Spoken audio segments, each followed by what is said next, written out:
ഒരു മുംബൈയിലാണെങ്കിൽ അലീനയെ മനു വിളിക്കുന്നൊരു കാഴ്ച കാണാനായിട്ട് കഴിയുന്നുണ്ട്, സാധിക്കുന്നുണ്ട്.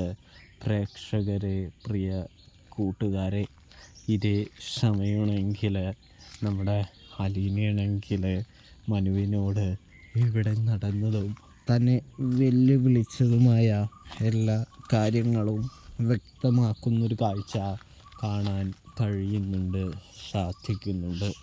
ഇതേ സമയം ഇത് വലിയ പ്രശ്നമാവോ? നിനക്ക് അവിടെ നിൽക്കാൻ പറ്റില്ലെങ്കിൽ പിന്നെ ഞാൻ ഇങ്ങോട്ട് കൊണ്ടുവരണോ എന്ന് ചോദിക്കുമ്പോൾ പപ്പ എന്നെ വിടില്ല എന്ന് കടും പിടുത്തം പിടിച്ചിരിക്കുകയാണ് മനുവേട്ട. അതുകൊണ്ട് തന്നെ ഇവിടെ എന്ത് പ്രശ്നങ്ങളുണ്ടായാലും ഇനി പപ്പയുടെ ജീവിതം ശരിയാക്കിയിട്ടേ താൻ വരുന്നുള്ളൂ എന്ന് അലീന പറയുന്നൊരു കാഴ്ച കാണാനായിട്ട് കഴിയും, സാധിക്കും. അപ്പോൾ സബ്സ്ക്രൈബ് ചെയ്യണേ.